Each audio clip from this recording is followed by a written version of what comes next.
proven that we do not have to be in the same room to be united, to encourage each other, to succeed, and to celebrate together.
Well, Toastmasters and most welcome guests, thank you so much for coming to today's meeting.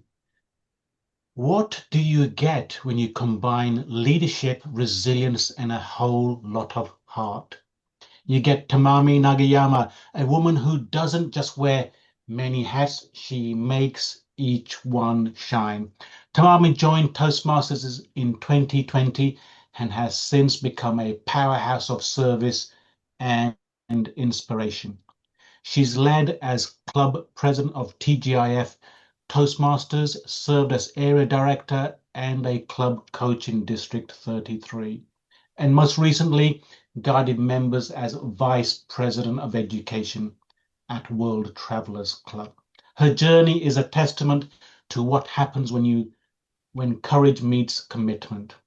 Tamami is a full-time professional at a third-party assurance company in Japan and a proud mother of 4 daughters. I thought I had trouble with 3 children, but well done, Tamami. She's living proof that if you want something done, give it to a busy mum. Her favorite quote from Marcus Aurelius, "You have power over your mind, not outside events. Realize this and you will find strength." Tamami embodies that quote every day with honor, humility, and like a spark, she lights every room she enters. Please join me in welcoming the President of World Travelers Toastmasters Club, Madame President Tamami Nagayama. Thank you, Ram. Hello, everyone. It's November, a beautiful season with autumn coloring leaves. Here in Tokyo, where I live, leaves are coloring everywhere. The World Travelers Toastmasters members from different parts of the world have again come together to learn from each other. And I love this vibe, don't you? We have our past international president with us today, Deepak Menon. Deepak, thank you so much for coming tonight. Would you mind saying a few words? Thank you very much. This is my probably the 10th or 12th visit to the World Travelers Toastmasters Club. And this is my favorite club in the world. Wow, Thank you very much for having me here. Thank you. Toastmasters International Presidents are our leaders and mentors. You and they have led us to this great Toastmasters organization, and their legacy are looked up to for generations. And the greatest thing about Toastmasters is that these leaders are with us, members, and I really appreciate that. And I would like to thank again to Deepak, representing the hearts of all of our members today. And without further ado, I would like to hand over to our Toastmaster of the day, our superstar, Princess Eliza. Eliza has joined Toastmasters to find her soulmate, so she says. But what she found was a big family who makes her happy every day. She's with Toastmasters 24/7. If you don't see her in any Toastmasters meeting, guess what? She is busy with her Korean drama, which she loves next to Toastmasters. Eliza, take it away. Thank you very much, our club president Tamami. A very good morning, good afternoon, good evening, everyone, my fellow Toastmaster guests, and to our past international president Deepak Menon, and also our honorary member Richard Beck.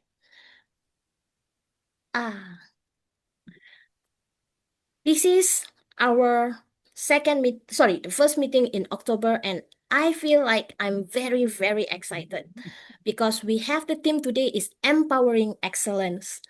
Okay, let me start the story that I have today. Today, I need to go for a meeting. Every Saturday is the best time to watch Korean drama. But I have mission to improve my public speaking skills. So I need to put myself to go to another club. And you know what? Attending a club on Saturday is a very big challenge. But this is us. We want to go for something better. If we want to become a great speaker, it's not just come one time. We need to do over and over again. Just like when people say, what is the meaning of empowerment?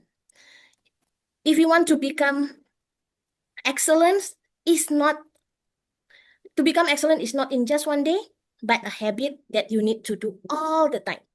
So here am I, all of us. We want to be excel, so we choose to show up. Even for few people, it's a very odd time. I'm not sure what time now in Japan. It's already like 11 o'clock for the Tamami actually to sleep. But she's here with all of us. We want to grow. We want to help others to shine. So thank you very much for joining World Travelers tonight. Okay, now let's continue with the meeting. We are going to have 3 segments, which is a prepared speech and also table topic, together with the general evaluation, led with all the great people in this room.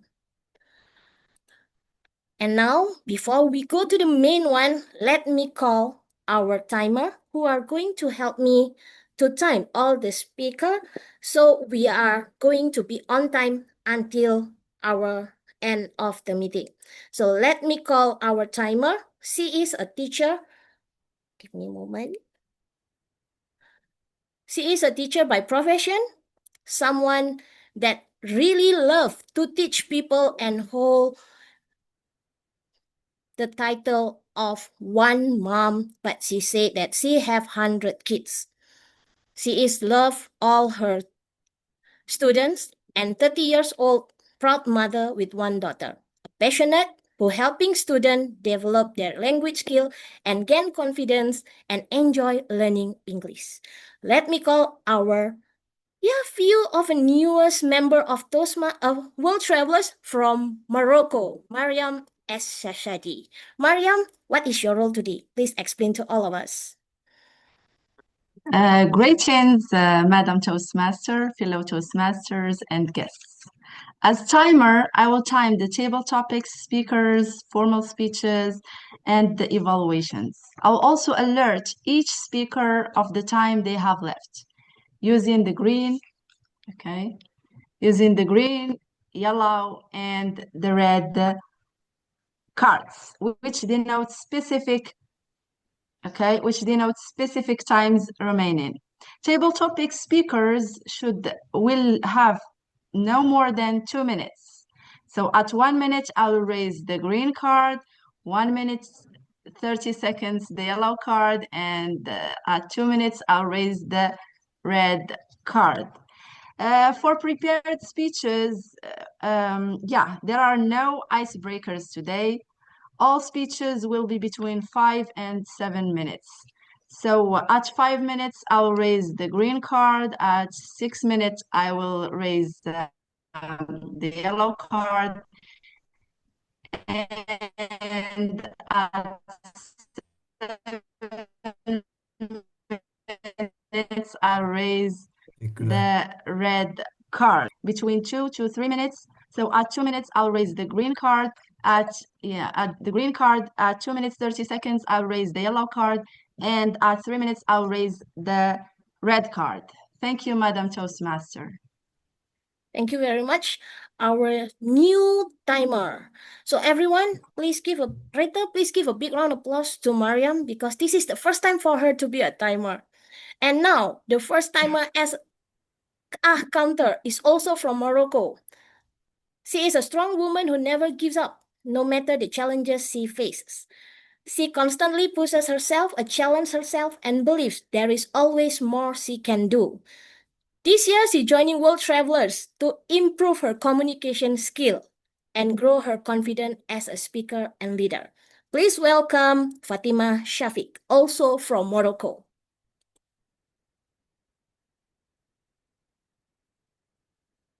Where?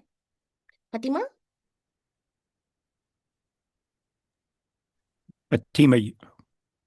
Fatimah, we cannot hear you.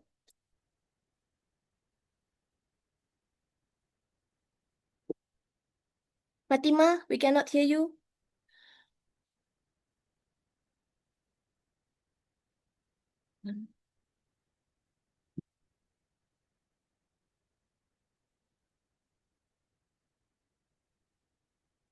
Fatimah, we cannot hear you. I'm gonna call her. Okay. No, I'm here. Okay, cool. Don't worry, now is the time for all the motion and everything. It's not problem. It's quite normal for the flight to have some problem. Yeah, continue, Fatimah.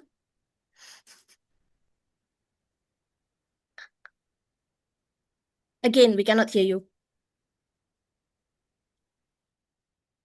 Now you can hear me? Yes. Hello, Toastmasters and guests.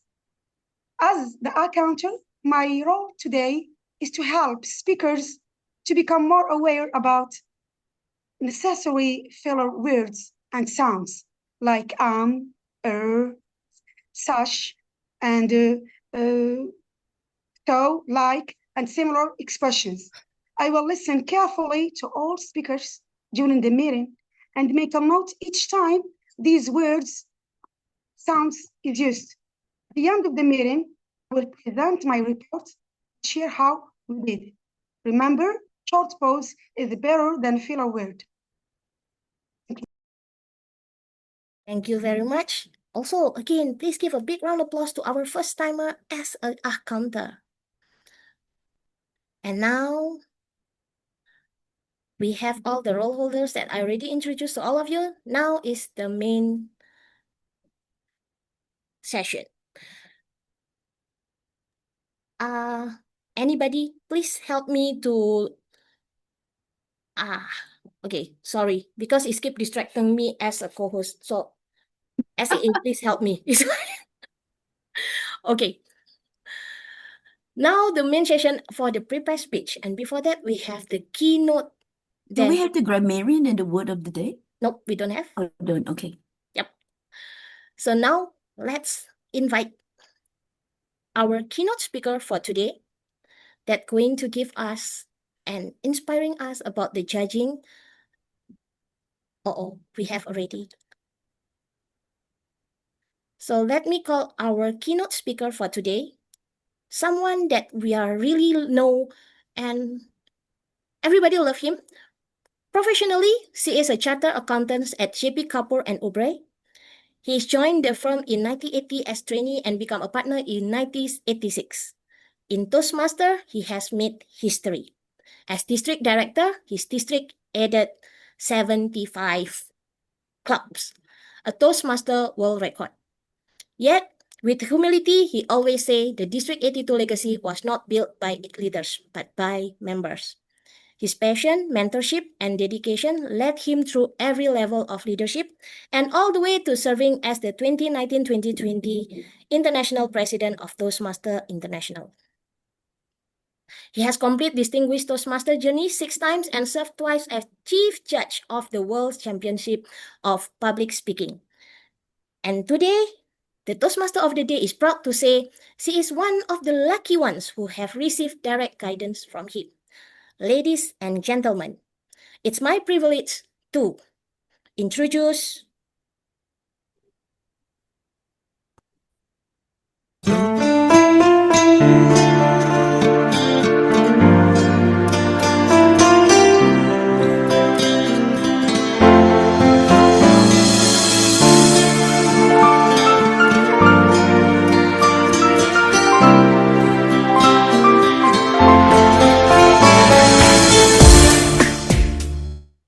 International President Deepak Menon.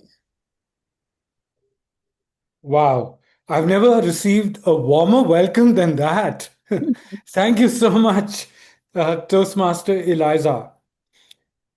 Greetings to Toastmasters and guests from all around the world. I'm so glad to be here with all of you today. And I'm going to be talking to you about judging, and being fair about judging. Let me take you back to a time in the past. So I joined Toastmasters in 2002. And in 2002, we didn't have very many clubs in India. I'm a member in New Delhi in India. And we didn't have very many clubs at that point in time in the entire country. We were barely 5 clubs at that time. So it was not a district. We had no division. We had no area. We were unrestricted clubs in the country. And we'd never ever heard of contests as well. In 2004, the subcontinent, India and Sri Lanka, was recognized as a territorial council by Toastmasters International Board of Directors. By then, we had about 25, 30 odd clubs in the subcontinent. And it was decided that there's going to be a conference of the Territorial Council in the September of that year, in September 2004. And I received an email from the chair of the Territorial Council, Toastmaster Bosco Abraham at that time. I was the president of the Toastmasters Club of New Delhi. And that email told me that there would be contests at that conference. And he told me that we needed to conduct contests at our club so that we could send contestants on to that conference. And he told me that there'd be a requirement for us to do a prepared speech contest and a table topics contest. That was what he mentioned. So I was now looking for inspiration as to how this contest is going to be organized, because we'd never ever done a contest before. And so I knew that we needed judges. And the first thing I thought of was that we needed to make sure that the contest was unbiased and the judging was unbiased. And so I decided that we needed to have judges who would not be Toastmasters so that they'd be unbiased. And so I went searching for judges far and wide in the city, and I found one person who was working for the government, a civil servant. I found one English professor, and I found one engineer to come and be judges at our contest. Of course, nobody had told me that there's a rule book and that I could look at it and I could find how to conduct a contest, because at that point in time, we had nothing, no resources whatsoever. Now, Bosco Abraham, who, as I mentioned, was the chair of the Territorial Council, decided to pay us a visit for that contest. He lived in Bangalore. He traveled all the way to New Delhi to attend that contest, and he agreed to be the chief judge of this contest. So I told him, I have 3 judges already lined up for you. They're not Toastmasters, so there's no question of bias. And they're going to be judging based on whatever criteria they want to know. I mean, they'll figure it out themselves. So Bosco looked at me a little askance. He said, "What do you mean? Why didn't you select Toastmasters to be judges?" I said, "But you never told me that they needed to be Toastmasters." Anyway, these panel of judges is here. They're here seated here. We've arranged special seating for all the judges right in front so that they have a clear view. And they were on the head table, the 3 judges and the chief judge. So everybody knew who the judges were. And then the contest started. There were about 7 or 8 contestants, and everybody did their speeches. And then the judges went all off together to discuss the speeches with each other and come up with who were the winners. And they announced the winners, and then they started giving feedback to all the contestants as well. That, my friends, was the first time that I was an organizer of a Toastmasters contest. Now, a lot of you who are Toastmasters, veteran Toastmasters, have been to many contests, judged many contests, been contestant in contests, know that this is totally wrong. Everything that was done in this contest was absolutely wrong. But there was nobody to tell me that it was wrong. Only later I found out how wrong I was and on how many different levels I was wrong. Because, do you know why? There was so much bias involved in this. Now, these three judges, incidentally, were selected by me, and I happened to be one of the contestants in that contest. So, clearly there was bias, right? And, I won't give you anything if you guessed right as to who was the winner of that contest. Of course, I was the winner. So there was so much wrong in that contest. And clearly, our contest rules have been devised so that we can keep bias out of contests and make them as fair as possible. Fair judging, in fact, is the cornerstone through which our Toastmasters contest function become more objective and more impartial. But then biases creep in because after all, we're all human beings, and human beings are always having personal biases based on our experiences, based on our knowledge, based on what we think and perceive. And some of those common biases, especially in the international speech contest, relate to the speech topic. Now, when we go to an international speech contest, we're expecting that the speech contest topic would be inspiring, right? A lot of you have attended an international speech contest, have been to the World Championship, and you know that you're waiting to be inspired, motivated. And so you're looking for a subject which will be motivating. And generally, it's the dreaded 3 Ds which become the topic of the speeches. You know the 3 Ds? Death, disease, and divorce. Those are the 3 Ds that you can commonly find in an international speech contest. So there are some judges who feel that if those 3 Ds are missing, then there's something missing in that speech. And so if a person deviates from the 3 Ds and makes the speech humorous, some of the judges find it difficult to rate it highly. And so they rate it down because of the bias that they hold against topics. Similarly, you have bias about the speaking order of a speech. So if a contestant comes in towards the end of the speech, you may have noticed that generally they end up becoming the winners. The last 3 contestants or the last 4 contestants, you will find that 2 or 3 of the places go to those 3 or 4 contestants. In fact, there's been a study which revealed that nearly 70% of the judges of the contest ended up with the last 3 contestants getting the final rankings of the first, second, and third places. And do you know why that bias happens?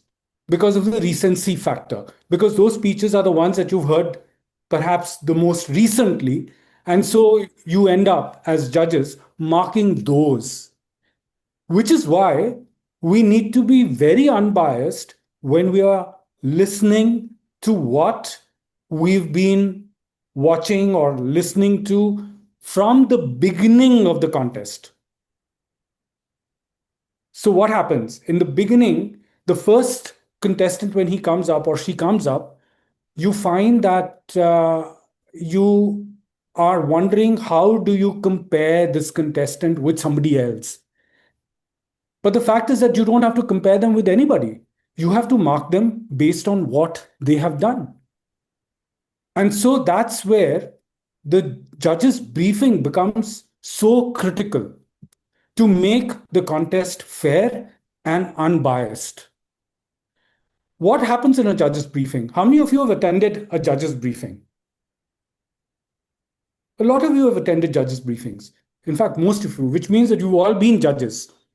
So in a judge's briefing, you get to understand what is it that you're going to be judging based on. So you get the judge's ballot, the guide and ballot, right? And the chief judge explains to you what the criteria is, how that judge's ballot is going to work.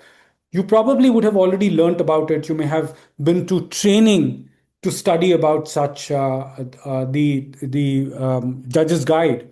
But when it comes to the briefing, and the chief judge explains that to you, you understand how each of the parameters will work. And because all of the judges are there, they get a clearer understanding of how judging will work for that particular contest. Also, you get to understand that you need to keep your biases aside. Try to be as impartial as you possibly can. Because if you keep those personal preferences in your mind, you will not be able to keep that bias aside. So you are given that eligibility and the form that you have to sign by the chief judge, which confirms that you're eligible to be a judge, a voting judge, or a tiebreaker judge. And you're also explained that you need to keep your biases aside. And that reminder is there in that form. So it's very important and very critical for you to be part of that judge's briefing. When I was the chief judge for the World Championship of Public Speaking, can you guess how many judges were there who had to be briefed? Give me a guess. What would be the number of the judges that would have been there? 30 maybe? 20. 20, 30. Well, there were 19 judges. 19 judges. So there are 5 judges who confirm the eligibility. And there are 14 judges, 1 judge from each of the regions. So there are 19 judges who have to be briefed. And that particular contest, those 2 contests that I was the chief judge for, were hybrid contests. So we had some judges who were online and some judges in person. So you can imagine the kind of briefing that I had to conduct. But we made sure that all the judges were present. And therefore, as a chief judge, it's important for you to ensure that all your judges are present, available together in the same room, so that you're able to make sure that you're briefing them correctly as to what has to be the procedure that is going to be followed. One of the other important things that you are briefed about in the judge's briefing is about timing. That timing is to be handled by the timers. And there are 2 timers who are appointed to do the timing, right? So it's not the judge's role to actually time the contest. Because if they spend time timing the contest, then they're not really judging the contest. And therefore, they cannot any longer be fair. And then there is that 1 minute silence, which is available during the contest, right? Between each contestant, you have a minute of silence. And then at the end, you have time available for you to complete the ballot. Now, all of that adds to the fairness in the contest because you're given adequate time for the judges to be able to prepare their worksheet, their judge's guide, to complete what they have observed and then put into the judge's guide. So that's how fairness is brought in. Also, the contestants are briefed, right? You have the contestants who are briefed. And when the contestants are briefed, that also adds to the fairness of the contest. Now, there are multiple ways in which a contestant might become disqualified or may be ineligible. And eligibility rules apply both to the contestants and to the judges. Do you know what are the eligibility requirements for a judge beyond the club level? 2 levels. They need to have completed 2 levels in pathways or may have completed 6 speeches of the CC manual, right? In the old program, we had the competent communication manual. They could have completed 6 speeches of that, or they would have had to have completed 2 levels of pathways. But when they go judge a contest beyond the district at the quarterfinals, semifinals, and the World Championship, they are required to have completed at least one path to be eligible to judge. And it's not just 2 levels, which means that the judges need to have been experienced. They need to have had some knowledge about Toastmasters. So they can't just walk into Toastmasters and the next day be appointed judges. They need to have become experienced Toastmasters to be able to appreciate the speeches and the contests to be able to be eligible to judge. And there are a lot of districts which make it mandatory also for the judges to have attended judges training programs. How many of you have attended a judges training program? No. Well, some of you have attended, but I encourage all of you to attend a judges training program because it gives you a good insight into how to be a good judge, a fair judge, an impartial judge, because it gives you a detailed grounding of how the judging works. And in fact, there is always a practical side to that judges training where you get to judge a simulated contest.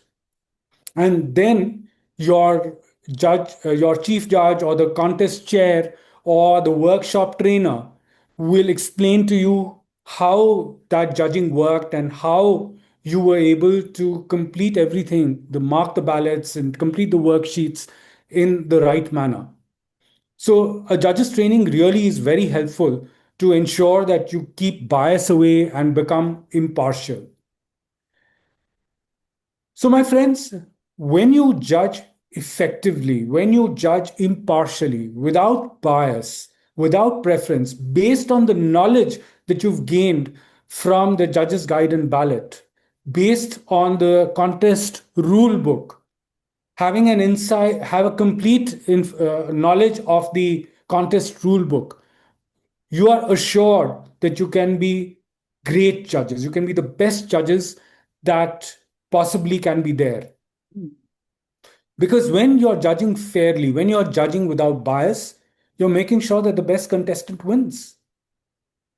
And when the best contestant wins and moves forward, that particular individual could go on to become the world champion of public speaking. And you may have contributed to that world champion's victory. Wouldn't it be wonderful to be able to announce to the world that you were one of the judges who judged that contest in which that person became the world champion? No, you cannot reveal that at all. You have to keep yourself anonymous. You cannot announce to the world that you were judges in any contest because judging is anonymous. And we must try to keep ourselves as anonymous as possible. Because that's, again, one of the guiding factors of how we can remain unbiased and how we can remain fair. There's plenty that I can talk about fairness in judging, about impartiality, about making sure that you can judge correctly. But the one thing, the most important thing, is being knowledgeable about the contest. Otherwise, you're going to make the same mistake that I did in 2004 when I conducted that contest way back in the Toastmasters Club of New Delhi as a novice as far as judging was concerned. Madam Toastmaster. Thank you very much. Past International President Deepak Menon. Please give a big round of applause to Deepak. And it's a very inspiring for all of you who wants to be a judge. And I cannot stop laughing when he said about his experience. So he make a mistake and leaders make mistakes. So, but we want to try to be better. Deepak sir, we still have like 4 minutes. Or can we have some question and answer if somebody want to ask something? Certainly, I'm happy to answer questions. Okay, I think DTM Nazir from Saudi is actually asking if he can ask some question. Sure. Yeah, thank you so much, our president, past president Deepak. One question I like to ask, nobody answered me, even Sabi, the current world champion, about the current process of selecting the groups. Because in the past, we used to have groups in the region. Each region compete, get two to the world championship. But here, this year was different. And it is still a black box. How can you explain that? So I have not been involved in the World Championship in this past year. I'm not the chief judge.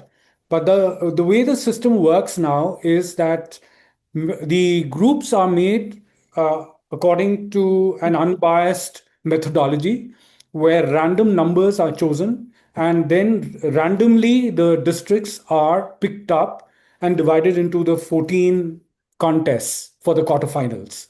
That's how this randomization works, exactly as it works for the semifinals as well, where the random numbers are done. Because now for the semifinals, you've got only 28 contestants, right? You have seven contestants each in the four contests. So similarly, now for the quarterfinals also, you have a randomized order because of the fact that we have uneven number of districts in each region. To ensure that contestants are fairly judged, we want to ensure that there are equal number of districts in each of the quarterfinals. That means the number of contestants are about even in each of the quarterfinals, which is why this methodology is being used. Thank you very much. DTM Feta? Yes. First of all, I'm so happy I had to cancel an important event because I would like to attend DTM Menon's. My question is, you joined Toastmaster in 2002, I believe, as you said, right? That's right. During that time, were judges anonymous or not? During that particular time? I don't think so. It started, I think, in 2000 something, 10, whatever. And neither Smedley actually pretended it. And trust me, if a judge wants to be biased, whether you hide him or don't hide him, he will be biased.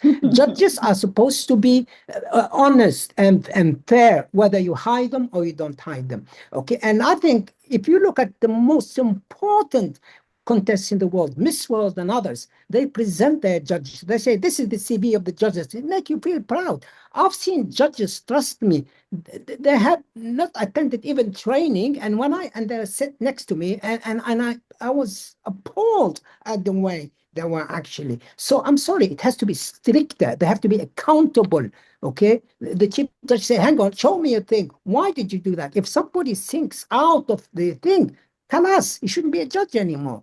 So, I see, to be honest with you, when I go as a judge, I put my banner, I put my badge, and it says when practical. And I think, well, it's not practical, so I just appear as I am. Thank you very much for your opinion. As far as Toastmasters is concerned, judges remain anonymous. And it's not just to make sure that the judges remain unbiased, but it's also to prevent contestants stalking them if they're unhappy with the results. Okay, thank you. Anyways, Thank you two very different much. opinions. So Because we thank are you. running out of time, I only will give another 2 questions from Paul Mahoney and also Betian. I'm so sorry, Dr. Supuni, because we're running out of time. Yes, Paul. Okay. Paul, your question? Oh, yes. Thank you very much. Thank you very much.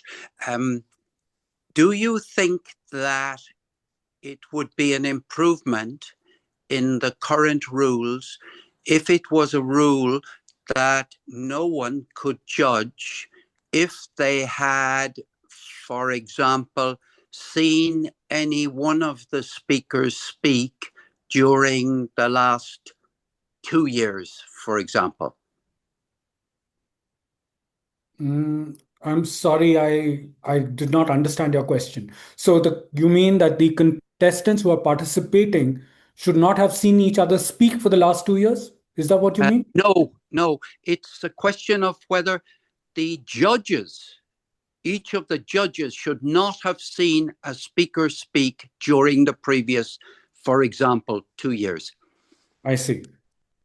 It's going to be very difficult to implement if there was such a rule, especially in smaller districts or in clubs and areas and divisions.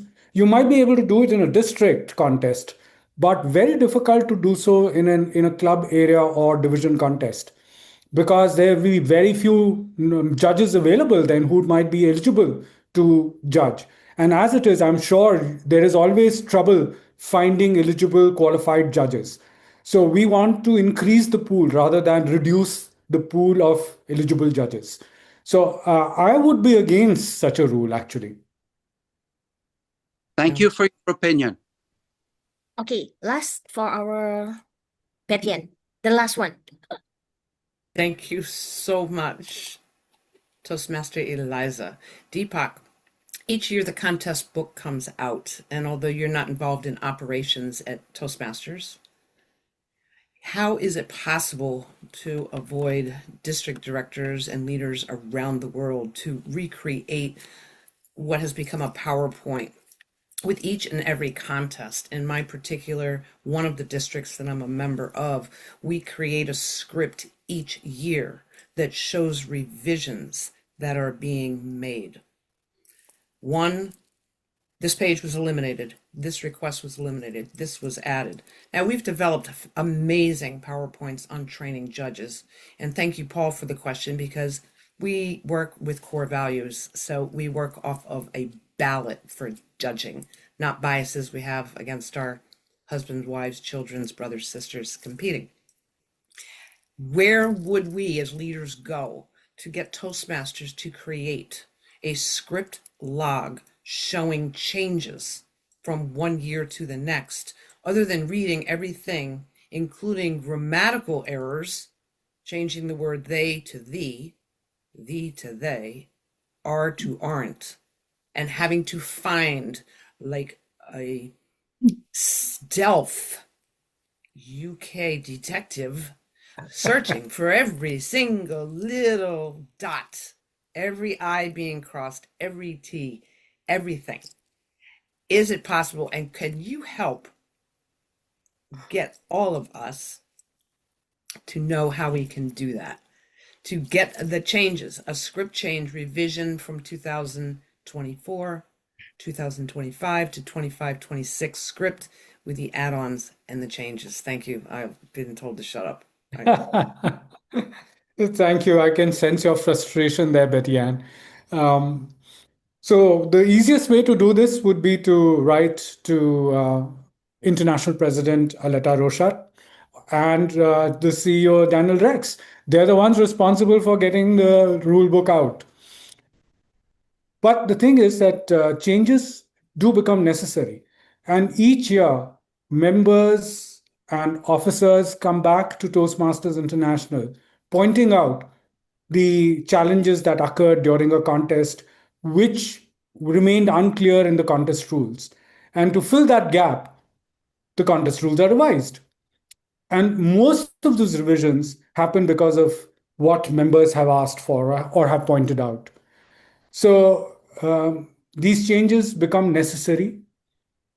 But if there were a script which identified what those changes were in one place, I'm sure that would ease our members' pain in trying to determine what changed. I think it's a great suggestion. Get back to World Headquarters and let them know that this is something that would help you. Thank you very much. I know that many people is still going to have a question, but I'm so sorry. The time, I need to be on time because I'm teaching people to be on time. So I'm so sorry, Ilyas. If you have some question or anything, you can write directly to PAS International Deepak. Then I'm going to, what happened? I'm going to continue with our agenda. So Deepak sir, I'm not sure. I don't want you to leave. I want you to stay. But I need to leave. Yeah.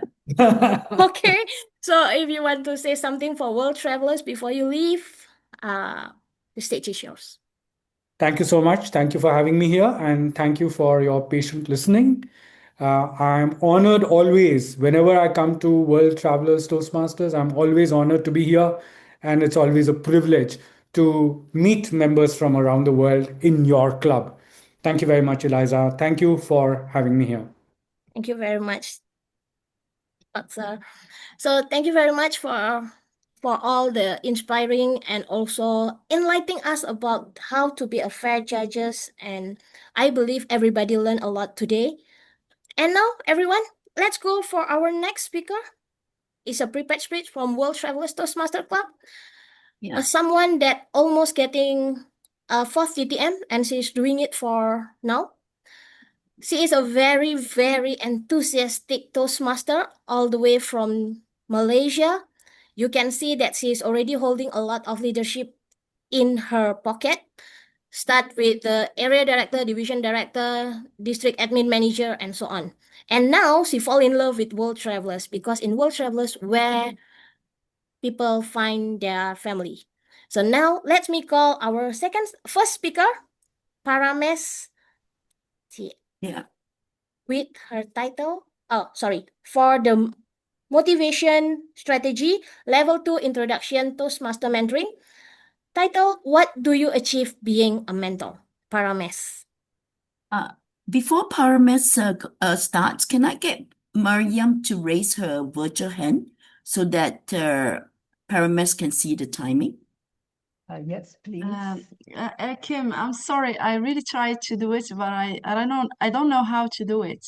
You know, in your just the virtual hand on the Zoom, there's a hand sign. Just click on it.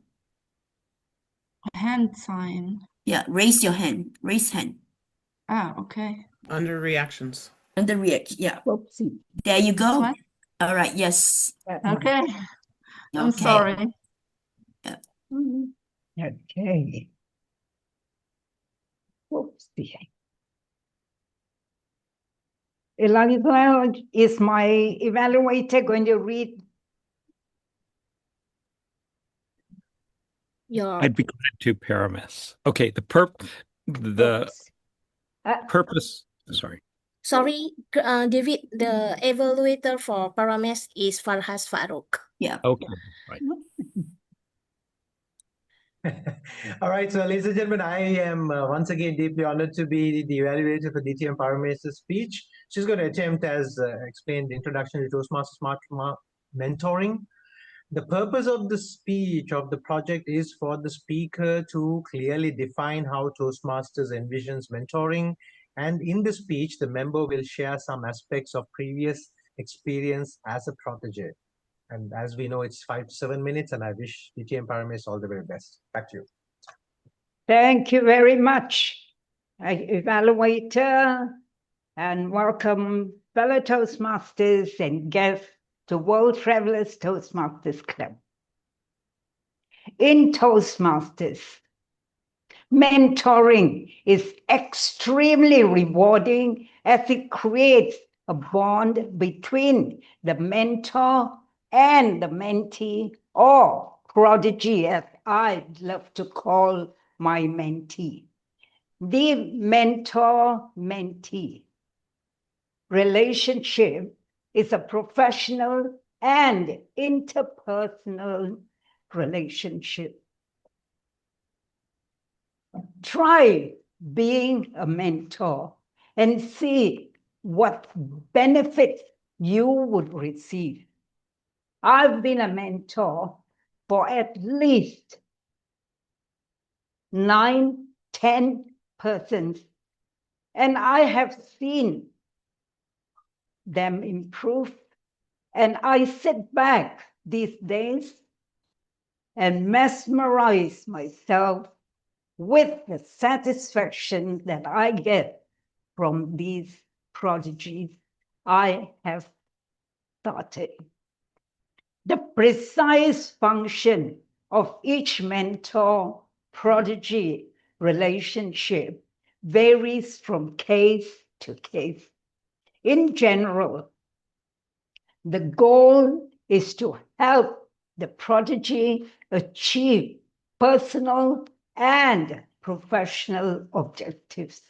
These objectives are often similar to those the mentor herself has already achieved and are usually in line with the organization's goals or the club's goals.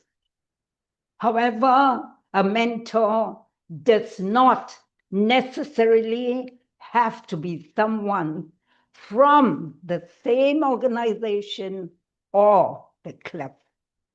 I myself have had my own mentor, and she was in the form of my division governor.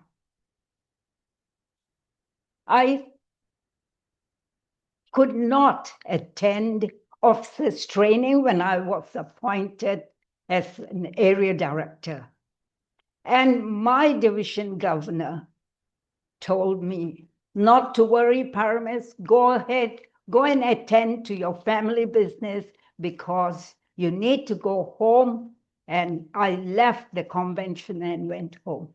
I was invited by my division governor, i.e., my mentor, to attend officer training at her office. And she volunteered every evening for a whole week to mentor me. I found that it is time for me, as I moved on, that I needed to mentor younger members or members who have just joined my club. I've been in many clubs, and one of the clubs that I just recently moved from to join World Travelers, I had a new member who came in, and he was stuttering. He wasn't even very clear about using the English language because that was a bilingual club, and he could speak very well in Tamil. I decided, yes, it is about time that I mentored you, gave him hints on which pathway to choose. And he said, I eventually want to become a coach. So he chose pathways that he thought would be relevant for him. Within 5 months of being a Toastmaster, he told me, I want to enter the humor contest. And I said, are you sure? Yes. If you are, put as much effort as you can, and I will help you, giving you feedback. I'm not going to be pushing you, but I will help you. And with that, he entered the contest and he won second place. You see, it is that trust that built between mentor and protege that builds that bond and the determination by the mentee to move on forward. Successful mentor-protege matches align goals, interests, and complementary skills. We move on because both mentor and mentee feel we want to do our best, and the mentee always has respect for the mentor.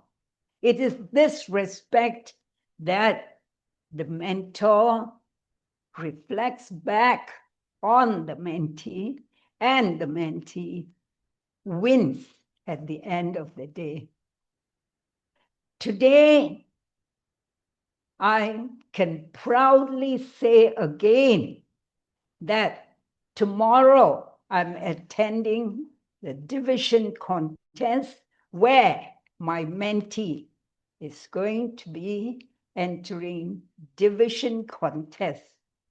And he has been working very closely with me towards his humor speech. At the back of my mind, I know he's going to be doing extremely well. because of the determination he has and the trust and confidence he has on his mentor. Fellow Toastmasters, become a mentor and you will definitely reap the benefits and feel the pride of having mentored somebody who will be making you a proud mentor. Toastmasters will not just reflect on your success, but your self-pride, personal satisfaction, and motivation. Go on, be a mentor. Over to you, Toastmaster of the Day. Thank you very much, Paramesh, for such inspiring speech. I believe that now everybody will be very, very eager to be a mentor and is proud to be a mentor, especially if you have. Yeah, it's not easy to be a mentor, but there is a satisfaction to be a mentor if you Yes. see your mentee achieve something. Yes. So everyone try to find mentee and be a mentor. And create your legacy, because this is the things that you can transfer to everyone. Okay, next, after a little bit serious, let's go to the humor part. When please loosen up your safety belt, because we are going to laugh with our second speaker from our World Travelers. Engaging humor level 3 storytelling with the title Making an Omelette. Farhas Farouk is a coach, a speaker coach, and also coach in development and empowering people in Sri Lanka. He is one of the active and charter member of World Travelers, and he asked me to tell about his introduction very short, which is Farhas is fat. So Farhas is fat with his lot of omelette. Let me call Farhas Farouk with the title Making an Omelette.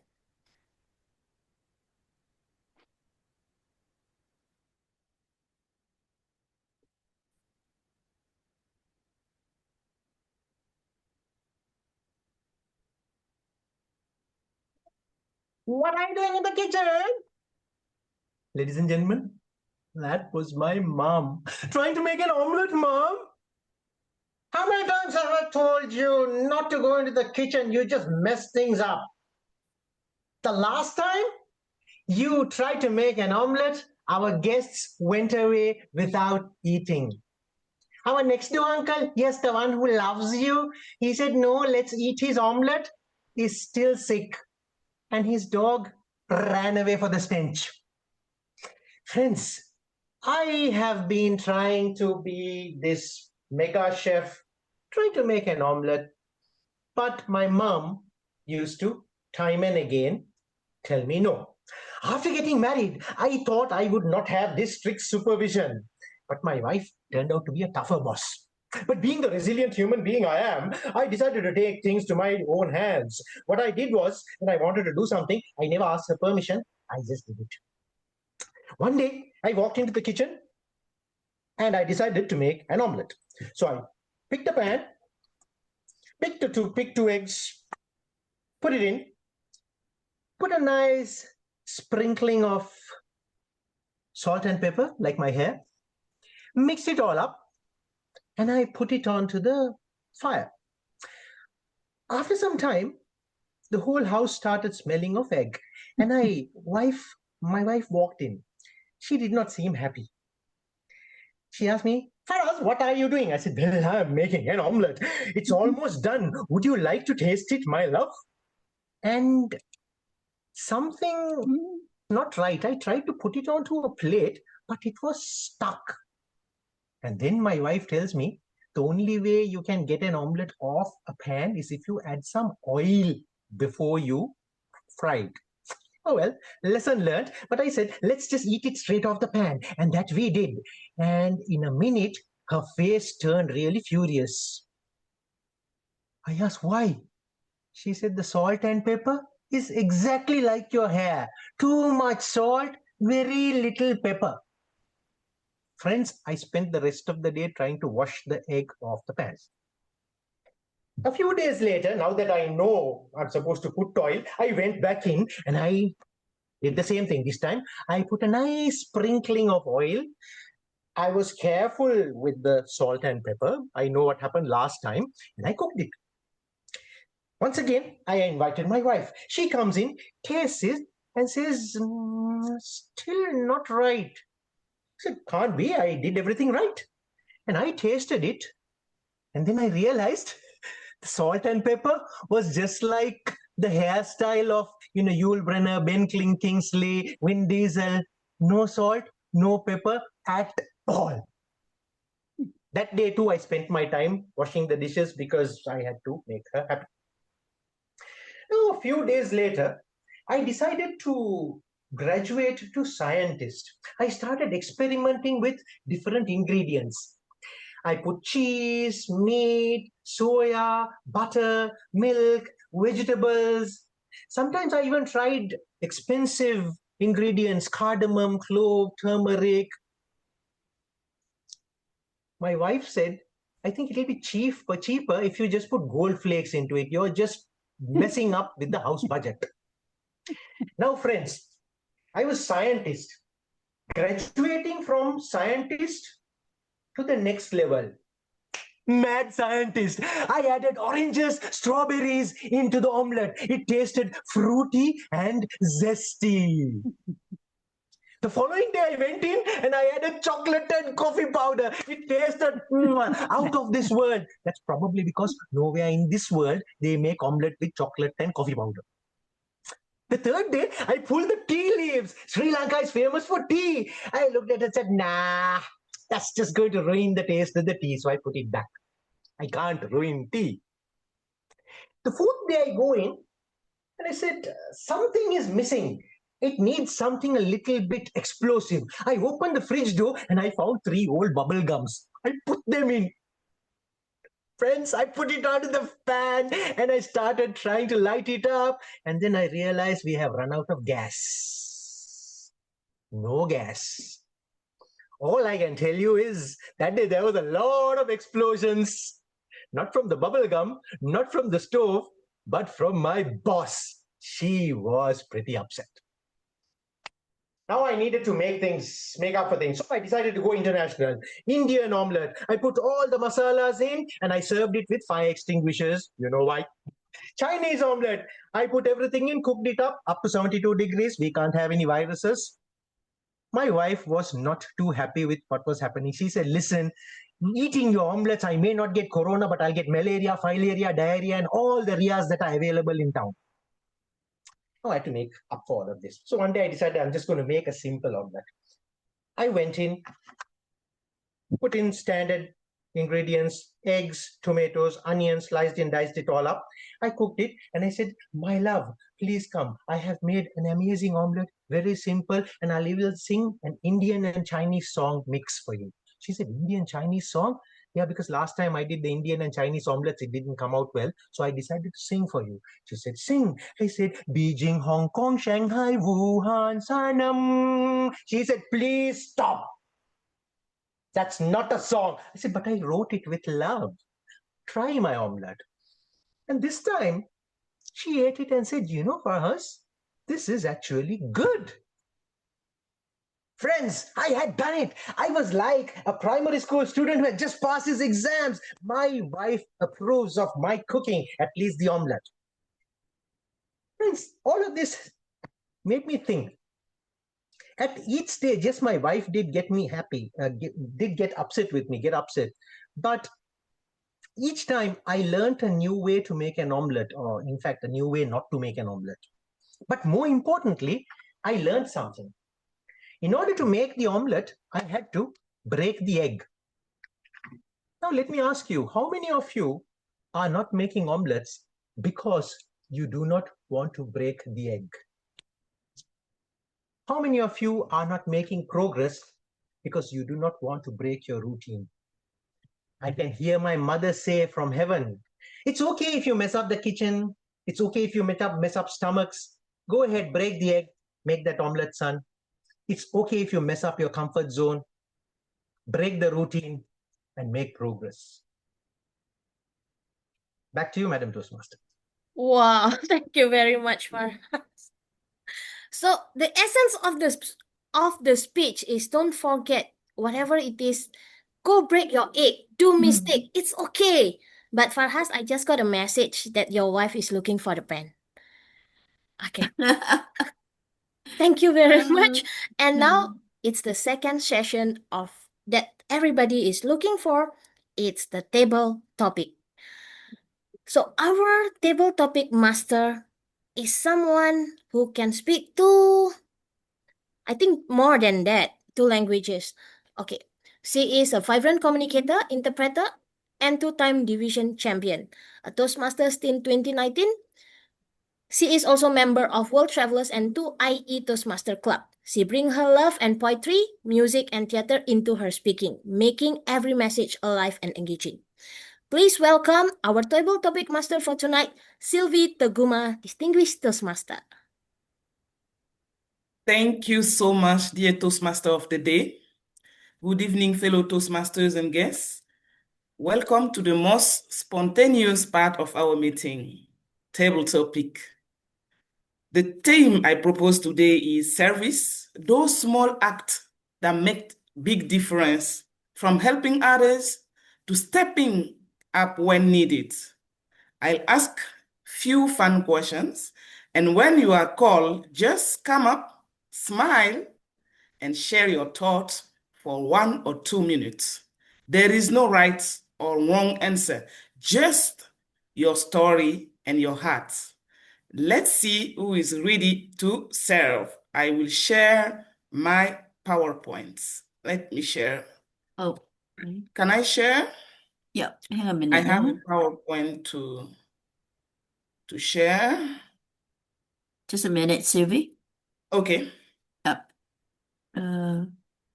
Yeah, I can share. Okay, yep. Yeah, here is my PowerPoint. I put it in PowerPoint mode. And here is my first question. By serving in a role at Toastmaster International, what have you learned about your leadership or management style? By serving in a role at Toastmasters, what have you learned about your leadership or management style? And I will go straight to our dear leader, Maggie, our new member. Please, Maggie. Yes, hi. Good. For serving as a Toastmaster, I have learned a lot of skills. For example, as a simple role as timer. At the very beginning, I was so nervous. I can only follow the script to tell what is the role of timer. But as time goes on, I can bring some personal elements when I introduce the role of timer. That got me thinking, as a leader, sometimes we just follow others' footsteps and observe and apply in our role. But we could also be a creative leader. Sometimes do things out of the box, think out of the box, lead out of the box. For example, one time when I introduced the role of timer, I will use analogy. You know, time is a very relative concept. When you have time, 2 hours feels like just 30 minutes. But if you are not enjoying it, then 2 hours will feel like 2 years. So I like to use different ways to bring fun elements to Toastmaster meetings. That is also my leadership style.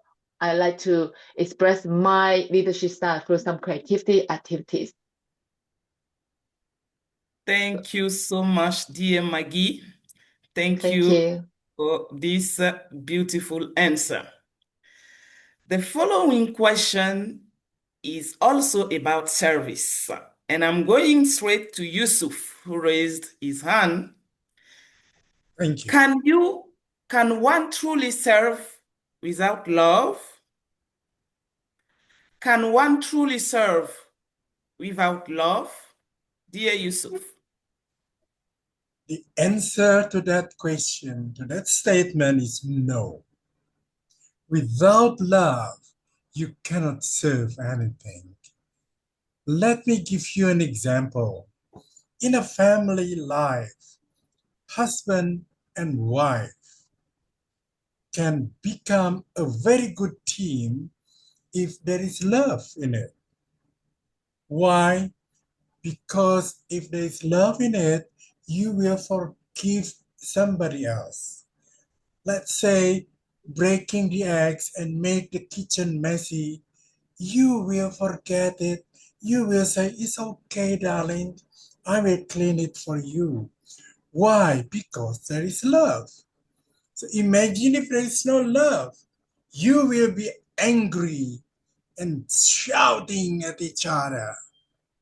It also happens between me and my friends at school.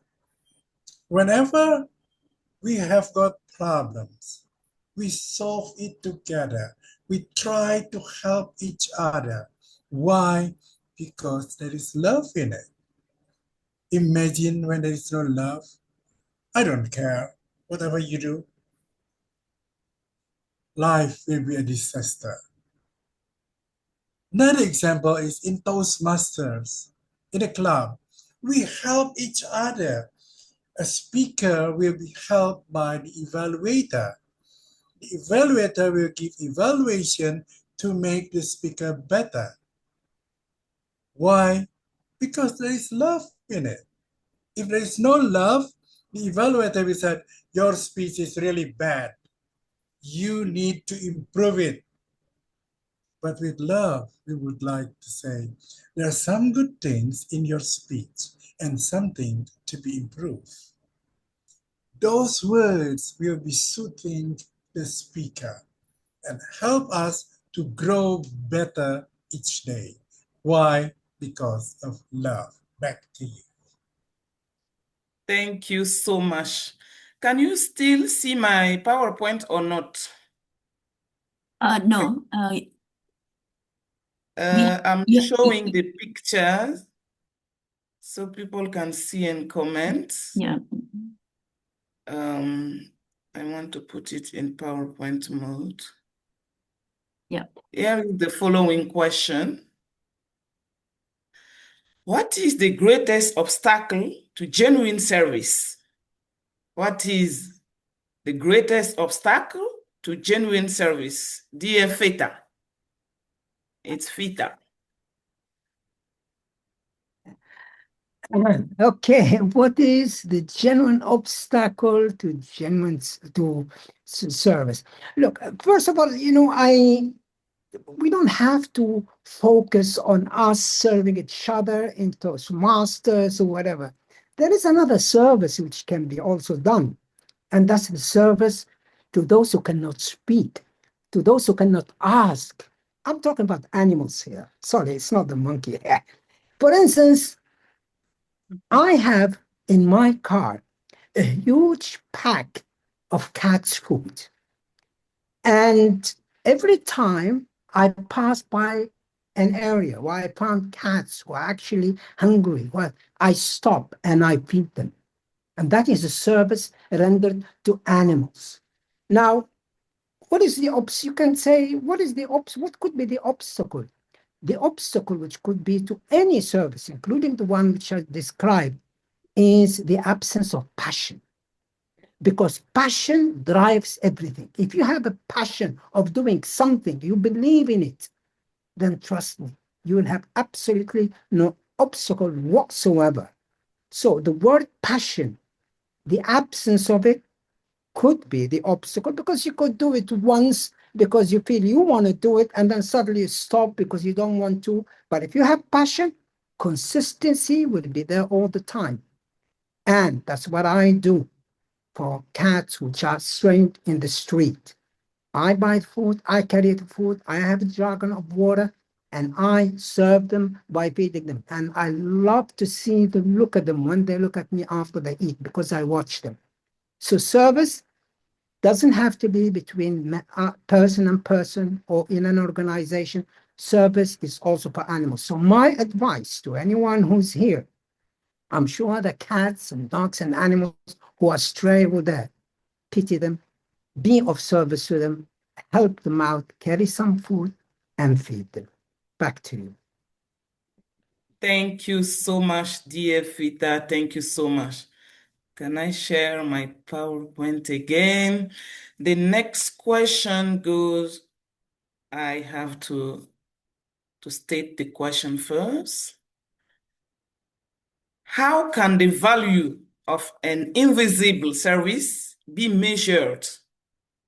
How can the value of an invisible service be measured? Dear Elios, you have the floor. Okay, before I start, can you see me and hear me? Yes. Okay, I'll start. Ladies and gentlemen, fellow Toastmasters, do you feel seen? No? Or yes? If yes, put a thumbs up. Oh, nice. If not, well, don't put thumbs down. That's not good. Just raise your hand like this. It means that give up. I give up. I have been there. I have been someone who haven't seen anything. It means that nobody recognized me. When I entered a meeting, even in Toastmasters meeting, nobody wants to take a picture with me. Nobody at all. When they are having a toasting or even the talk to discuss about, nobody reads me. But yet, when it is time for the food to be serviced, I will not eat all the food, of course. I will be the one that served them. So, for example, Kathy, here's the cake. You should taste it. Do you want? Yeah. Harames, here's the coffee or tea. Which one do you want? And do we can measure that kind of invisible service? Sometimes yes, sometimes no. But I do believe that in their heart, at least they know ET is helpful, ET is kind, ET is selfless. ET put people first than himself. And that's my value. My value matters. My core value matters. And it will reflect upon the people that see me, that feel me, that hear me. And thank you for listening to me because you matter. Back to you. Thank you so much, Elios. Thank you, thank you. The next question, can you still see my, okay, I share again. Yeah. Sylvie, sorry, we have to close your presentation so that we can see the speaker. Okay, so I stop and I will ask. Oh, no, it's okay. You can show the presentation. We will just close it after you have shown us the slide. Okay. I show it quickly.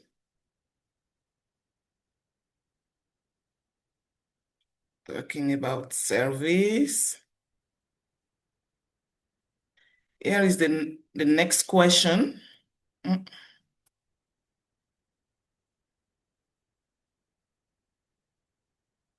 Tell us about a challenge you encountered while serving and how you overcame it.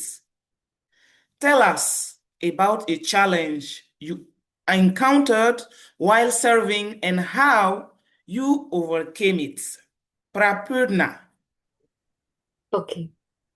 Have you ever taken a leadership role in Toastmasters? I have done it twice. Now I'm serving in two clubs simultaneously. So the challenge I faced when I'm serving others. Here I'm talking about the servant leadership that we do in Toastmasters. Not every time a person will listen to you, they might accept you as a leader. You need to build that bonding. So I faced that challenge in the initial days of my leadership journey. where I have to, there are days as a VP education where I have to allot roles to people.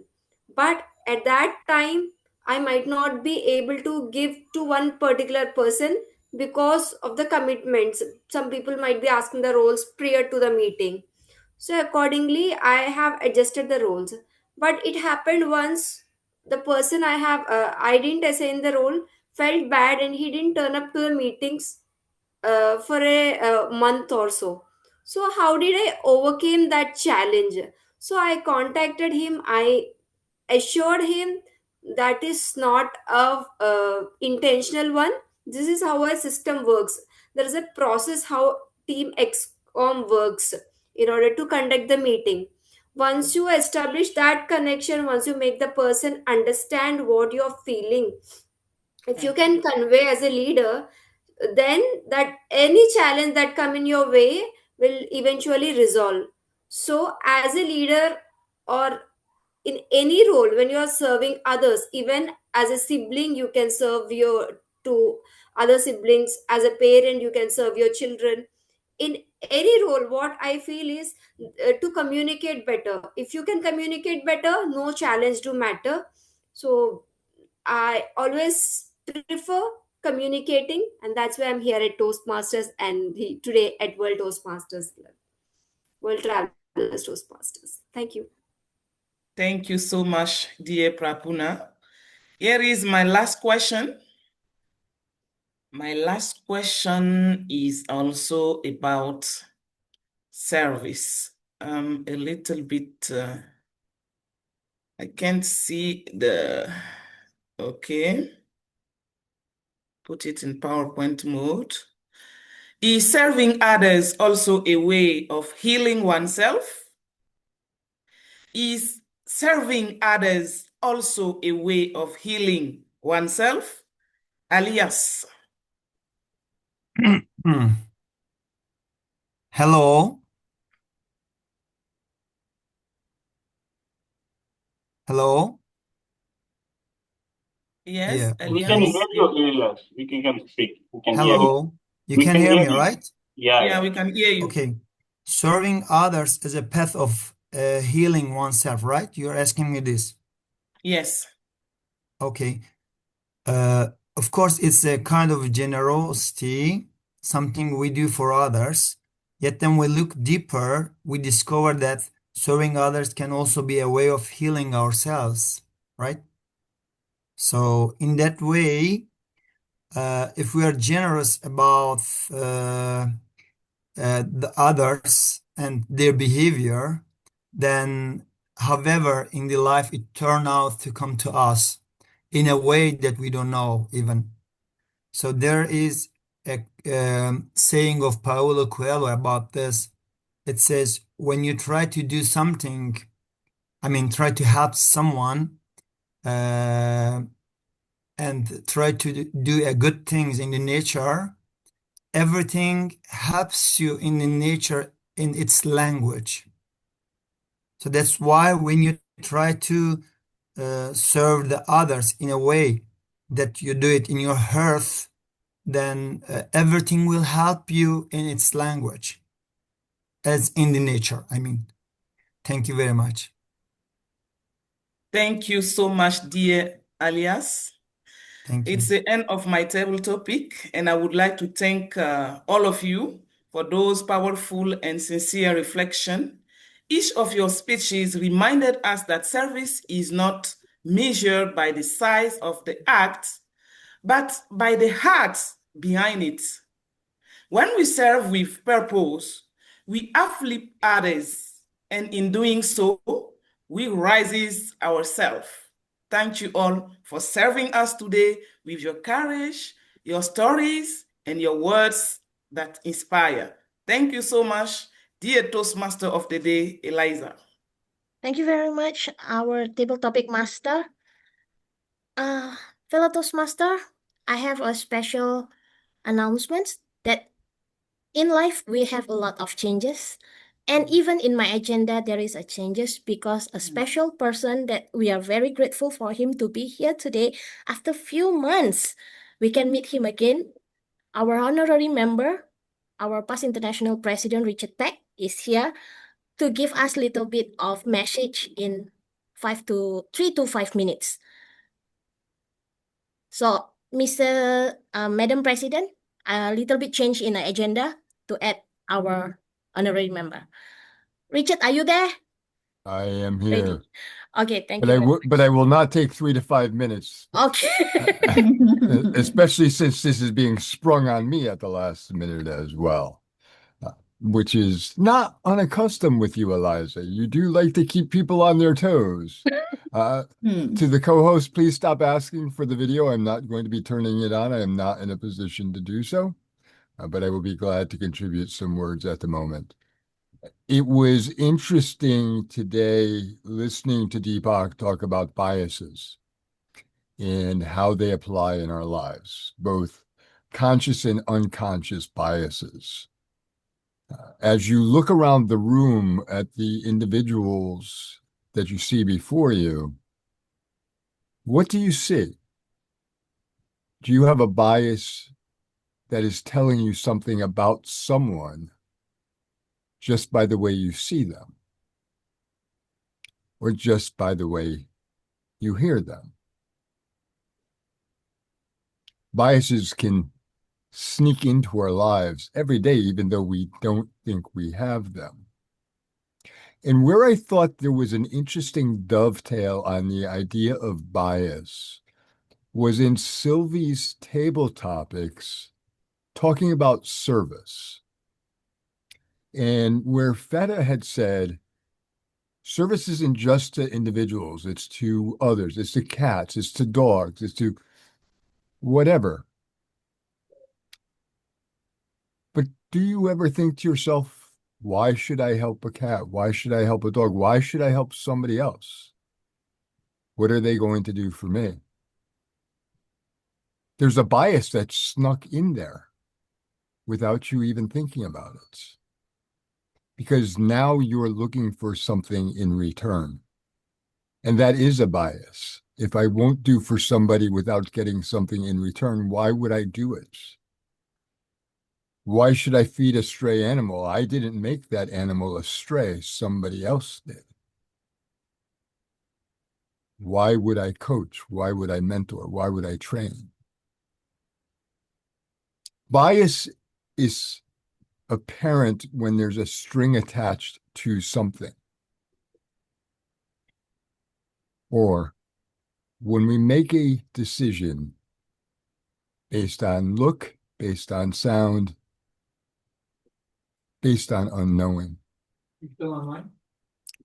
Yes. Bias is there because we're scared sometimes.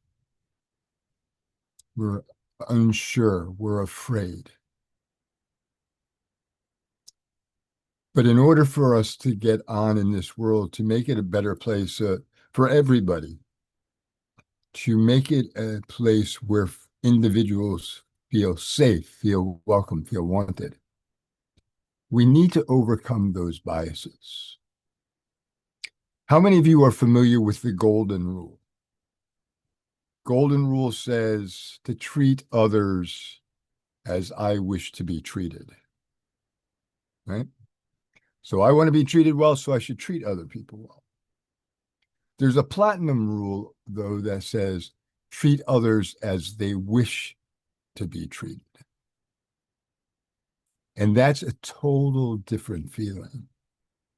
How do I want to be treated as an individual? How do I want to be seen as an individual? How do I want to be welcomed? Occasionally, we need to put ourselves in other people's shoes to get rid of the biases that we don't know we have. As World Travelers has come together over these many years, bringing individuals together from many cultures, backgrounds, levels of skill set, it has helped to shape this group in overcoming biases and welcoming others. There was a question in Sylvia's presentation about invisible service. How do you measure invisible service? Well, it's not what you see that has the greatest impact all the time, but it's knowing that you made the impact. I'll give you a brief example because I said I wouldn't take the full 3 to 5 minutes. But if you were to throw a pebble into a smooth body of water, no waves, no anything, a crystal clear, flat body of water, and you throw that pebble in, you see the ripples on the surface, right? Those ripples on the surface are change that you can see. It's the change that occurs below the surface that makes the biggest difference. You may not see the change you've made in people, but the change that you've made below that surface, the story that you've told, the way you've made them feel, the way you've connected with them, that's the most important thing. And that's how we overcome biases in this world. Madam Toastmaster, I turn it back to you.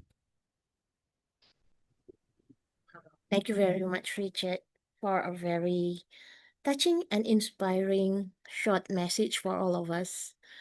And guys, today is very special because Richard never said that he's coming, but it's just like a blessing. And I don't know, I just feel like I'm winning a big prize today. Thank you very much, Richard, for the inspiring message to all of us. Okay, now let's continue with our general evaluation. And it's going to be led by none other, our great mentor, Kim. He is the mentor of the kids, and he is doing his own coaching for kids from 8 years old until 15 years old, if I'm not mistaken. 6 to 17. Okay, 6 to 17. Yeah, almost the same, Kim. So she is a mentor of many kids from all around the world also. And now she is doing her, and it's become her full-time job, empowering all the kids. And now let's her give us the evaluation for all the meetings. I pass the stage to you, Kim. Thank you very much, Toastmaster of the evening, Eliza. Eliza, do we need to take a group picture first? Everybody lost already. Don't worry, I have the picture. All right, cool. So, general evaluator, it's like being a coach watching from the sideline to observe the flow, the timing, the energy of the meeting. And with me, like all teamwork, I have a team of very talented, dynamic evaluators, speech evaluators, and technical evaluators that's going to help me give feedback to all the speakers. And evaluation is basically giving construction feedback, but I like to highlight one thing. A lot of this feedback is the personal opinion of the evaluators. And this construction feedback is a way for each and every one of us to improve. It encourages improvement, confidence, and also strengthen communication skills. And if we evaluate honestly and purposefully, we don't just shape a better speaker, we actually shape better leaders. And with that, I'd like to call my first evaluator, Fahaz. Yeah, Fahaz, to evaluate Paramis. Thank you very much, Madam General Evaluator. So, ladies and gentlemen, I had the honor and privilege of evaluating DTM Parameswari Ramanathan's speech. We all lovingly call her Paramis. So there's this saying from a Chinese philosopher called Lao Tzu. He said, when a student is ready, the teacher appears. And DTM Paramis actually inspired me to think back about this particular saying. It came back to my mind and I reflected on this. And her speech today was all about a teacher and a student. And I loved how she actually started off the speech. She set the stage by telling us what mentoring is. It's a professional relationship, it's an interpersonal relationship. And she went on, and that's important because setting the stage for a speech of this nature is useful, because when the audience knows what's coming, then the expectation rises. So that was a good way of starting off. The second thing, it was a speech full of personal stories. DTM Paramis told us about her experience as a protege, and her learnings. And from what she learned, I took down a few notes of her own mentor, the division governor. She spoke about the human side of the person, and then about the selfless service when DTM Paramis actually missed her training. So she was given special makeup training in her own office, and then went on to talk about building trust and confidence, and from that bond developing and determination from the mentee, from the protege, respect. So all of these learnings made it useful for me to understand what the role of a mentor is in Toastmasters context and generally as well. From this, she very brilliantly moved on to the message and the call to action, which effectively was asking everybody, when you're ready, become a mentor, make a difference in others' lives, and you will be really proud and delighted with the results that you see. It was beautifully done. So well done on those. Couple of suggestions, if you may permit me, DJ Paramis. First off, whilst there was a little bit of experience shared about a journey as a protege, the project requires a bit more about the journey as a protege. So perhaps this was very well balanced. There was a bit as a protege and a bit as a mentor. My recommendation for this particular project is increase the protege amount, and then from that, let the message come out for becoming a mentor, because that's what this project requires. If you get into Toastmasters mentoring as another line that's available, there's another project where you can talk more about the mentoring aspect, but over here it's protege. So that's one. Secondly, I did observe there was a little bit of clenched fist coming, where there was some you need to do this, you need to do that, do our best. But in order for that to be a bit more visible, perhaps getting rid of the background like this could have actually made it a bit more, because the background sometimes tends to camouflage our gestures. But in summary, I really loved how Toastmaster DTM's Paramis started the speech, gave us a story, gave us a message. Just think about the project objectives and try to make the gestures a bit more visible. Lao Tzu also said something: when the student is really ready, the teacher disappears. And that's when a mentor enjoys the pride and joy of being a mentor, ma'am. Thank you so much. Back to you. Thank you very much, Fahaz, for the very comprehensive and inspiring evaluation for Paramis. And just to add on to Fahaz's thing, I can feel the passion coming out from Paramis when she talked about mentorship. And I'm sure she has a lot of proud moments with her mentee. So thank you very much, Fahaz, for that detailed evaluation. Now I'd like to call upon David to evaluate Fahaz. Thank you. Whether Farhas is giving a talk or an evaluation, he's polished and very engaging. One of the most remarkable things was his command of the room, that even though we're online, he moved in 3 dimensions. He moved left, he moved right, he moved up, and he moved back. And that made him very engaging, lots of fun. He had superb facial expressions. His vocal intonation was great. When he showed surprise about after getting married, he said that with great surprise. He talked about graduating from being a scientist to a mad scientist. As I'm a scientist as well, that was a fun use of phrase. Now, when someone gives a talk as good as for us, you wonder what could be better. Here's a couple ideas. You ended by saying how many of you aren't making progress because you're afraid of breaking an egg. That would be good also in the beginning of the talk, to begin and end on the same note. That adds symmetry, it adds synergy and power. So that's something to think about. Another one is the talk title. Talk titles can add anticipation. And I think your message of don't hold yourself back because you're afraid to break an egg, that's a great message for all of us. And to me, this is a time where I find it can be great to use AI. Tell them you're giving a talk about making an omelet, and you're thinking about, okay, people's progress. What are some creative titles it could give to you? I'm actually proposing a talk at a scientific conference, and Copilot gave me a great suggestion, a great technical but engaging talk title. So that's a thought to do. But overall, you were fun, enjoyable to watch. And last thing, and I liked how you talked about salt and pepper, your hair and the food. So overall, an excellent speech. It was a pleasure to evaluate you, and you're my first Toastmaster from Sri Lanka for me to evaluate. Back to Kim. Thank you very much, David, for evaluating Fahas. It's always difficult to evaluate a very experienced speaker like Fahas. But David, you pick up a lot of salient points, and to be able to give feedback to Fahas to help him improve, and that is fantastic. Thank you very much, David, for that one. Now, I will move on to our technical evaluation section.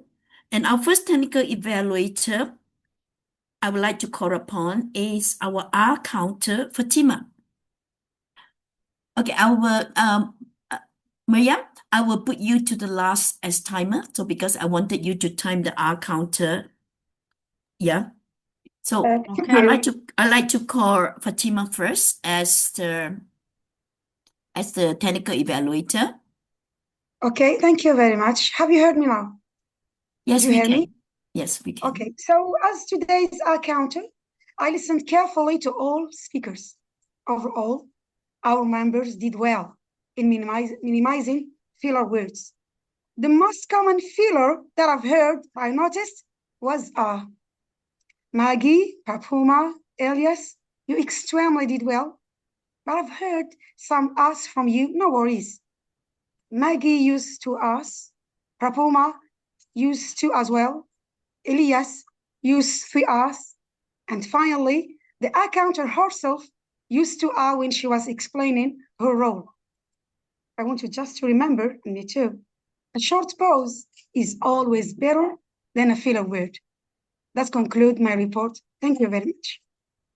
Thank you very much, Fatimah, for paying attention to all the speeches and picking up all the R's and the ums and the crutches from the respective speaker. It's not an easy job, but you did well in that area. Next, it will be Meryam. Meryam, Yes, over to you thank you. as the timer. Okay, thank you very much, everyone. So today's meeting started exactly on time. We had introduction of the meeting president, Toastmasters, and guests for 6 minutes. Our guest speaker took exactly 20 minutes. After we had a discussion between the guest speaker and our Toastmasters for 11 minutes. Then the first prepared speech by Paramis took exactly 7 minutes. The second prepared speech by Farouk also took 7 minutes. Our table topics speakers were exactly within time. It took us 10 minutes. So we had 6 speakers. So each of them took exactly 2 minutes. Okay. And yeah, our evaluators. So the first evaluator, Farouk, took 3 minutes, 10 seconds. And the second evaluator, David, took exactly 2 minutes, 30 seconds. And our counter, Fatimah, took 1 minute. And no timer for me. Okay. Thank you very much, Meryam. That is very precise kind of timing. And as a first timer in WTC World Travelers Club, you've done very, very well. Thank you for your service in keeping us in check and making sure that each of us are on time. Love it. Thank you.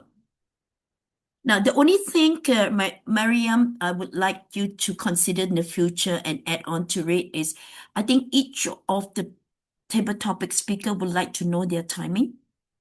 I know you say that all of them are within the 2 minutes. Okay, Could you share with us their timing, each of them? Yes. Okay, so the first table topic speakers, Maggie, took 1 minute, 18 seconds. The second speaker, Yusuf, took 2 minutes, 5 seconds. The third speaker, Fattah, took exactly 2 minutes. The fourth speaker, Elios, took, I'm sorry about the name, I can't Yes. pronounce it really well. No, you did it Took well. You did well that exactly way. 2 minutes. The fifth speaker, Paraporna, took 2 minutes, 5 seconds. And the sixth speaker, Elias, took exactly 1 minute, 12 seconds. Thank you very much, Meryam, Back for to you, that Toastmaster. individual timing of the table topic speaker. All right. So back to me to give my feedback on the other role player. First, I'm going to start with Ramesh as the sergeant at arms. I've always loved the way Ramesh come in and introduce the president. I've heard this introduction numerous times, but have always enjoyed listening to him introducing Tamami. So that was a great job there, Ramesh. Thank you very much for doing that. And President's speech, albeit that Tamami's speech was very brief today because she wanted to give time to the keynote speakers and the rest of the meeting, but you actually talk in line with the theme of leadership, leaders with purpose. And that's what all of us here are. We are all leaders in Toastmaster, and all of us have a purpose. Whether it's improving your communications here, leadership skills, or to serve. So thank you, Tamami, for your president opening, and Toastmaster of the evening, Eliza. Eliza she's a very natural when it comes to Toastmaster of the evening, and she's also very observant. She sees who's in the room. And then she noticed that DTM Richard Pack is in the room. So she quickly introduced him. And of course, she also highlighted about Deepak. So Eliza have this uncanny ability to notice people, every one of us here, and also to bring forth the goodness in the people that she knows. And thank you for inviting Richard to share with us a 3 to 5 minutes speech and that to give us the sage-wise or his perspective of what leaders are and what service is. So Eliza, thank you very much for that, and you've done a great job as a Toastmaster of the evening. Sylvie, table topic masters, love your topics regarding service. They are not easy topics. It require a lot of deep thinking and sharing. And all those table topic speakers who shared today regarding service, you guys have told us your stories and how you serve, and also your perspective of what service is to you, and those perspectives that you share with us to help us to understand what service means. Thank you very much for that. And with that, I think generally I've covered all the role players and the technical role players and the speech evaluators. As for me, generally, I think the meeting went well. The camera day in World Travelers Club is obvious. And we have a lot of dynamic leaders here and speakers, which I've enjoyed every one of the speeches. The only thing I think I miss in this meeting is the grammarian.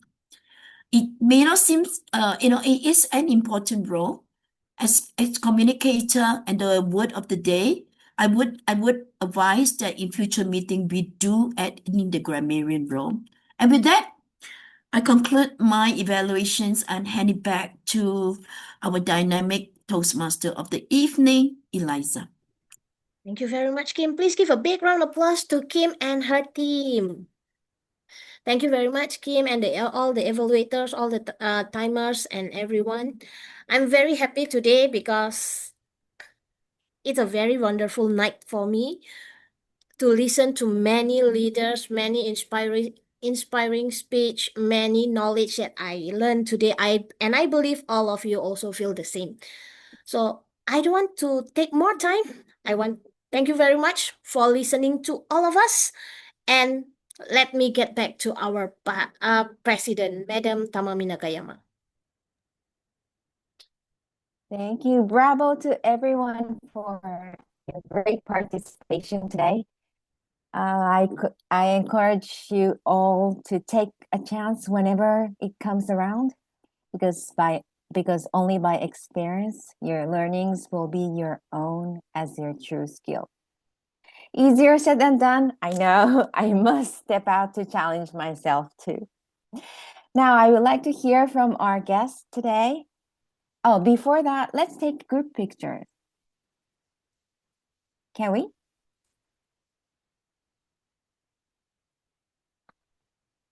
As our Sergeant at Arm, Ram, will you take picture? Okay. Yes, please put on your cameras if you wish, and I will take a photo.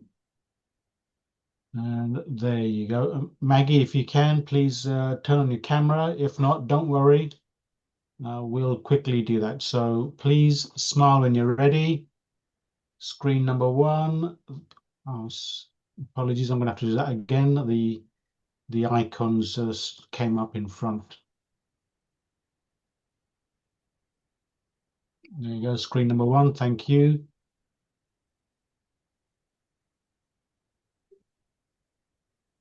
Screen number 2. Let's do that one.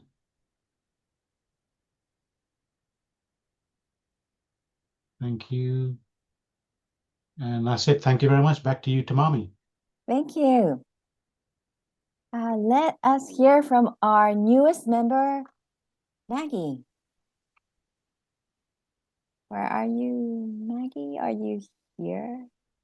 Yes, you are. Maggie, can you open up your camera?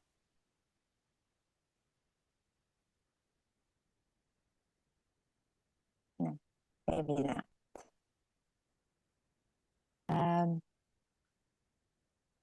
And Blandy, did you say, Eliza? Blandy? Yeah, Blandine. Blandine, where are you? Oh, here you are. Blandy, can we hear from you?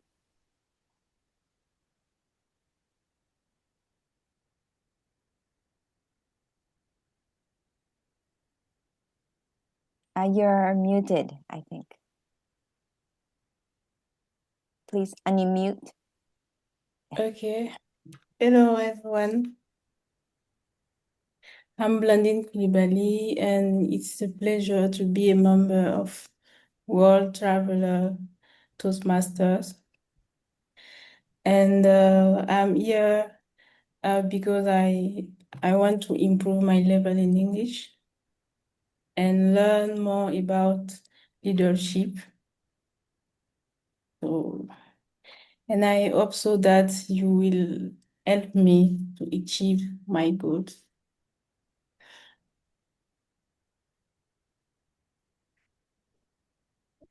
Thank you. Welcome. And can we hear from Seema?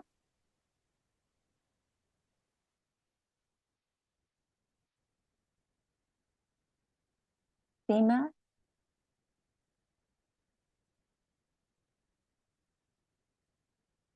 Yes. Hi, everyone. I hope I am clearly audible. Yes.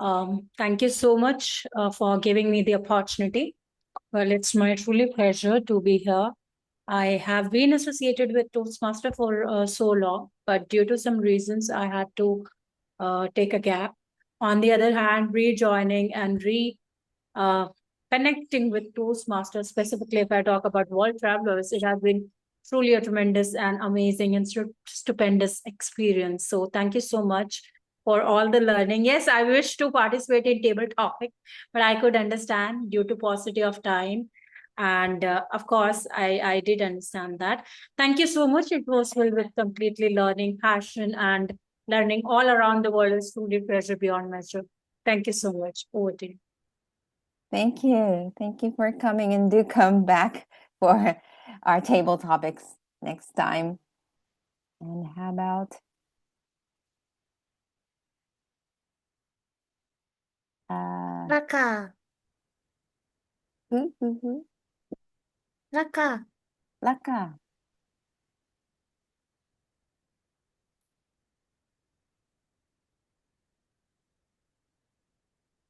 Laka.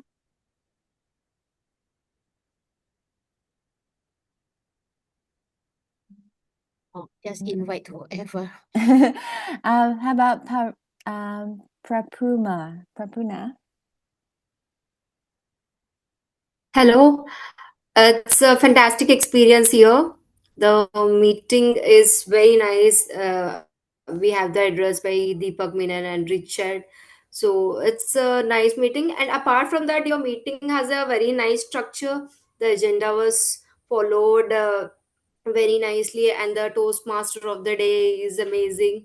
Everything was very nice here, and the way you receive the guests and all very nice.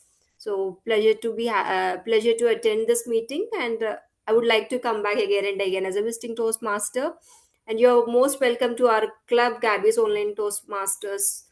Uh, we meet every Tuesday. Thank you for having me here. Thank you. And how about Traka? Hi, Teresa Savatigo. Nice to meet everybody. I heard Eliza on a podcast talking about her